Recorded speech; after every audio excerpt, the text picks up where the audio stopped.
ഫലസ്തീനിലേക്ക് നിറയൊഴിക്കുന്ന ഇസ്രയേലിന് കൃത്യമായി താക്കീതുമായി അമേരിക്ക എത്തുകയാണ് ചെയ്തത്. അമേരിക്ക പറഞ്ഞത് താൽക്കാലികമായെങ്കിലും വെടിനിർത്തൽ പ്രാബല്യത്തിൽ കൊണ്ടുവരണം, ഇനി ആക്രമണം ഉണ്ടാകാൻ പാടില്ല.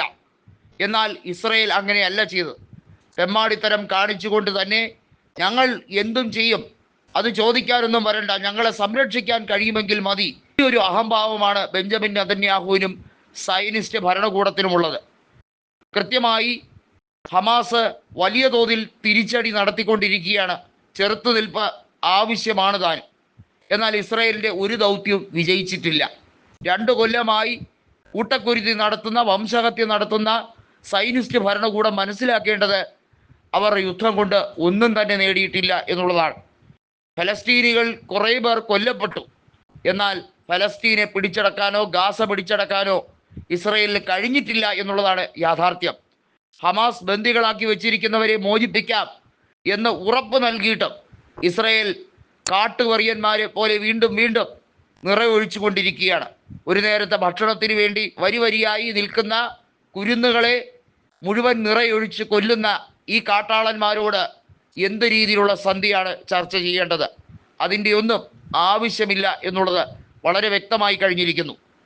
നമുക്കറിയാം, ഇസ്രയേലിൻ്റെ ചെയ്തികൾക്ക് മറുപടി കൊടുക്കാൻ ഇന്ന് ഏഷ്യൻ രാജ്യങ്ങളിൽ, അറബ് രാജ്യങ്ങളിൽ ഇറാൻ്റെ കെൽപ്പ് എന്നത് വലിയ കരുത്തു തന്നെയാണ്.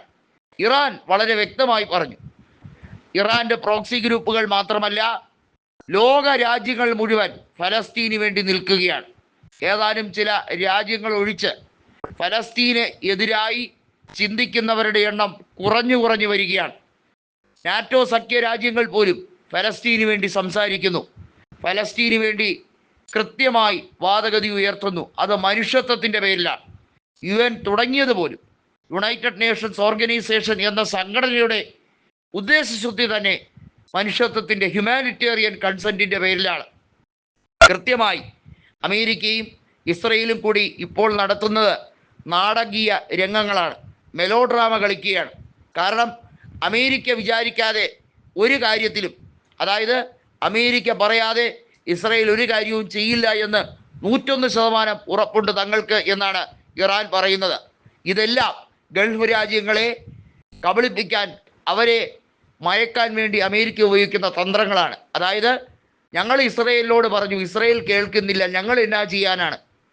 ഇതാണ് അമേരിക്കയുടെ നയം. ഈ രീതിയിലൊക്കെയാണ് അമേരിക്ക കൈമലർത്താൻ ശ്രമിക്കുന്നത്. പക്ഷേ യാഥാർത്ഥ്യം എന്തെന്നാൽ, ഡൊണാൾഡ് ട്രംപും ബെഞ്ചമിൻ നെതന്യാഹുവും പുതിയൊരു ഗെയിം പ്ലാനുമായി ഇറങ്ങിയിരിക്കുകയാണ്. അതായത് ഫലസ്തീനെ മുഴുവൻ ചോരക്കളമാക്കി അതൊരു ശവപ്പറമ്പാക്കി മാറ്റുക എന്നുള്ളതാണ് അവരുടെ നിർദ്ദിഷ്ട പദ്ധതി.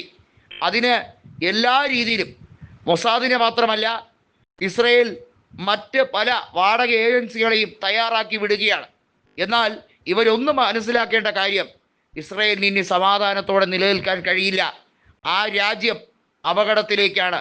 ഇസ്രയേലിനെ പിളർക്കുന്ന പല പദ്ധതികളും തയ്യാറാക്കി അണിയറയിൽ ഒരുങ്ങി നിൽക്കുകയാണ് ഇറാൻ. ഇസ്രയേലിൻ്റെ ഒരു പദ്ധതിയും നടക്കാൻ പോകുന്നില്ല. ഇസ്രയേൽ നഗരങ്ങൾ നേരത്തെ ഇറാൻ ആക്രമണത്തിൽ ചാമ്പലായതുപോലെ ഇനിയും പല ഡോസും കിട്ടാനിരിക്കുന്നതേ ഉള്ളൂ.